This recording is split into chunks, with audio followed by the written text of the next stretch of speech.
Hi everyone, welcome back to the video. In इस video में हम लोग बहुत ही ज़्यादा इंपॉर्टेंट टॉपिक को डिस्कस करने वाले हैं which is about money market. So अगर आप किसी भी कॉम्पिटिटिव एग्जाम की तैयारी कर रहे हैं like UPSC BPSC, then this topic money market is really really important. So क्या होता है मनी मार्केट? देखिए, मनी मार्केट जो है इकोनॉमिक्स का बहुत इंपॉर्टेंट टॉपिक है। So money market financial market का एक पार्ट होता है जिसमें हाईली लिक्विड मतलब पैसे की बहुत ज़्यादा यूज़ होती है, पर शॉर्ट टर्म फाइनेंशियल एसेट होता है।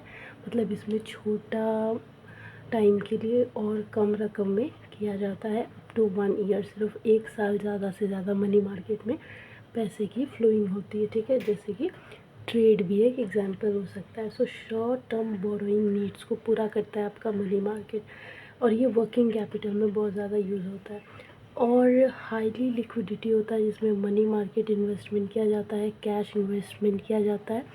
यहाँ पे लिक्विड, हाई लिक्विड से मतलब है कैश का ट्रांजेक्शन्स वगैरह। फाइनेंशियल मार्केट जो होता है इसमें buyer and sellers financial claims करते हैं, जैसे बॉन्ड्स, करेंसी और इक्विटीज़ इसके एग्जांपल होते हैं। फाइनेंशियल क्लेम यानी कि अपना अपना जो भी रकम होता है उस पर क्लेम करते हैं। अब बायर्स होता है ख़रीदने वाला, सेलर होता है बेचने वाला, दोनों की अपनी अपनी कीमत है। सो दोनों ही अपना अपना क्लेम करते हैं। ठीक है, फाइनेंशियल क्लेम। और फाइनेंशियल मार्केट भी दो तरीके का होता है, मनी मार्केट और कैपिटल मार्केट। उसी में से आज हम मनी मार्केट पढ़ रहे हैं, फिर कैपिटल मार्केट भी पढ़ेंगे। सो मनी मार्केट शॉर्ट टर्म होता है, इसमें फाइनेंशियल एसेट जो होता है उसको अप टू 1 ईयर के लिए यूज़ किया जाता है। और कैपिटल मार्केट जो होता है ये बोरो एंड लेंडिंग के लिए होता है, और ये मीडियम और लॉन्ग टर्म फंड होता है, मतलब 1 साल से ज़्यादा टाइम के लिए होता है। वेयर मनी मार्केट 1 साल के लिए होता है, अप टू 1 ईयर्स। इसके अलावा अगर मनी मार्केट की बात करें तो दो टाइप्स होते हैं इसके, एक ऑर्गेनाइज्ड मनी मार्केट, दूसरा अनऑर्गेनाइज्ड मनी मार्केट। सो ऑर्गेनाइज्ड मनी मार्केट जो होता है, इससे आप ऑर्गेनाइज वर्ड से ही समझ रहे होंगे कि ये रजिस्टर्ड होता है, गवर्नमेंट द्वारा पहचाना जाता है। और रजिस्टर्ड होने के साथ साथ ये गवर्नमेंट द्वारा अप्रूव्ड भी होता है ऑर्गेनाइज्ड मनी मार्केट। इसके पास अपना लाइसेंस होता है, तभी हम पहचान पाते हैं कि यस ये ऑर्गेनाइज्ड है। एंड कोऑर्डिनेटेड होता है आरबीआई से, यानी कि आरबीआई से जुड़ा हुआ होता है। इसके अलावा RBI, NBFCs, mutual funds, bank, insurance, ये सब इसके एग्जाम्पल होते हैं। इसके अलावा अनऑर्गेनाइज्ड मनी मार्केट जो होता है इसमें रजिस्टर्ड नहीं होता, सेंसिबल सी बात है। और ये जो है आरबीआई से भी कोऑर्डिनेटेड नहीं होता, वेरएज़ जो ऑर्गेनाइज्ड होता है वो कोऑर्डिनेटेड होता है। इसके अलावा लोकल मनी लेंडर्स जो है वो अनऑर्गेनाइज्ड मनी मार्केट में आ जाते हैं। ठीक है, और ये चिट फंड्स इसका एग्जांपल होता है अनऑर्गेनाइज्ड का। इसके अलावा अगर बात करें सो जो इसके अंदर मनी मार्केट के अंदर कॉल मनी एक बहुत इंपॉर्टेंट रोल प्ले करती है। कॉल मनी जो होता है इसको मनी एट कॉल भी कहते हैं, जिसमें इंटर बैंक मतलब कि आपस में जो बैंक होते हैं वो लेन देन करते हैं, लेंडिंग करते हैं और बोरो करते हैं अप टू 14 डेज़ के लिए या फिर ओवरनाइट के लिए भी। और शॉर्ट टर्म लिक्विडिटी रिक्वायरमेंट होती है कॉल मनी के अंदर। इसमें रेट एट विच मनी, जिस रेट पे मनी को लिया जाता है ना, वो चेंज होते रहता है डिमांड एंड सप्लाई के बिना पर। और ये ओवरनाइट मार्केट और शॉर्ट नोटिस मार्केट में डिवाइडेड होता है call money market.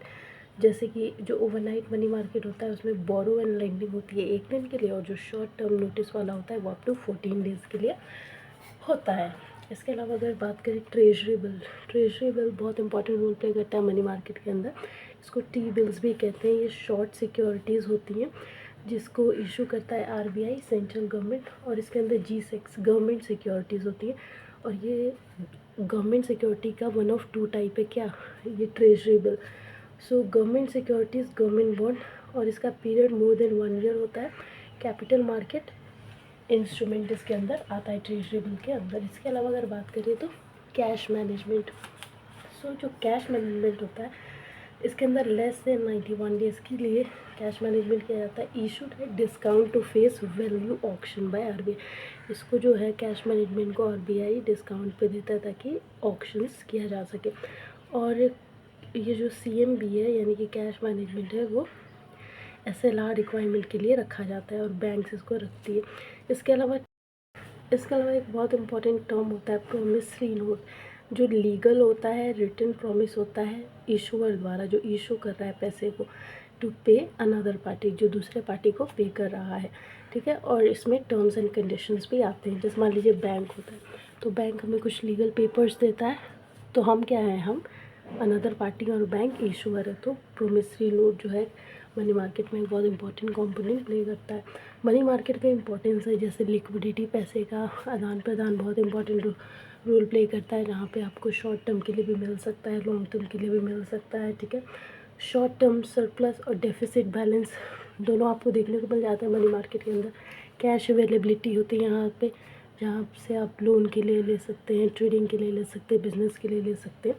So cash availability होती है, प्रेजेंट होता है। Finance both internal as well as international trade, जो मनी मार्केट होता है वो इंडिया के अंदर भी और इंडिया के बाहर दोनों ट्रेड को संभालता है पैसे के जरिए, और फाइनेंशियल स्टेबिलिटी तो देता ही है। So this was all about money market. Financial market से कैसे जुड़ा होता है, क्या होती है ट्रेजरी बिल, क्या होता है मनी कॉल, कितने टाइप्स में मनी मार्केट बटा हुआ है, 2 टाइप में, ऑर्गेनाइज्ड अनऑर्गेनाइज्ड में, कैश मैनेजमेंट क्या होता है, और इम्पोर्टेंस क्या होता है मनी मार्केट का। आई होप आपको समझ में आया होगा, because this topic is very very important of economics for UPSC. And do share. Thank you.